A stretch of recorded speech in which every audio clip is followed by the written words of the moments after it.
former President Donald Trump was projected winner in the South Carolina GOP primary, defeating former Governor Nikki Haley on her home turf as he completed his sweep of the early voting states.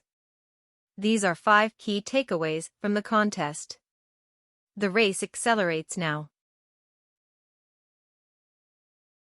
The slow march through the early voting states is over, and the primary is now a national one.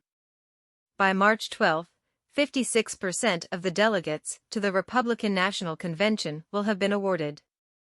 And in most states, Republicans' delegates are winner-take-all, which means Haley gets no credit for strong second-place showings.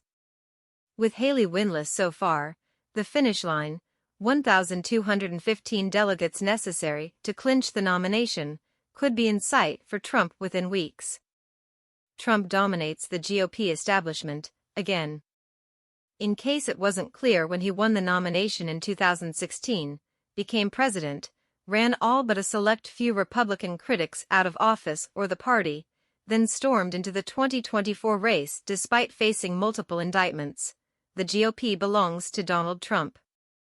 Trump's success in Haley's home state underscores how much has changed in less than a decade. Nor has it been a hostile takeover. No matter how hostile Trump can be toward his rivals, most Republican voters are all in on Trump, and the parts of his personality that make establishment Republicans cringe are, as we've seen, actually a large part of his appeal to a majority of voters. Where does Haley go from here? There was once a narrow, but tantalizing, path for Haley to seriously challenge Trump for the Republican nomination. It started with winning in New Hampshire and her home state. But that potentially game-changing stretch of the Republican primary race is over.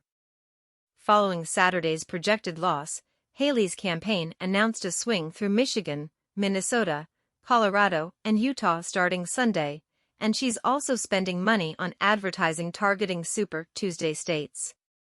Whether she'll actually notch any wins and begin to seriously challenge Trump in the delegate race, though, is a tougher question. A big enough pro-Haley coalition doesn't exist in GOP primaries. Haley's campaign has long touted general election polls that show her in a much stronger position than Trump in a hypothetical matchup against Biden. But she can't skip the step of defeating Trump in a primary first. There's long been a theoretical coalition for Haley that includes moderate Republicans, independents allowed to vote in Republican primaries in some states and those turned off by Trump, particularly suburban, college-educated voters who have fled the party since Trump's ascension in 2016. But that coalition isn't showing up for Haley in the primary, at least not in enough force. Tim Scott's sweepstakes audition. The most important result of South Carolina's primary might be the cozy relationship Trump seemed to develop with his one-time 2024 GOP primary rival, Senator Tim Scott. The last few weeks may have served as Scott's audition for the vice presidential nomination.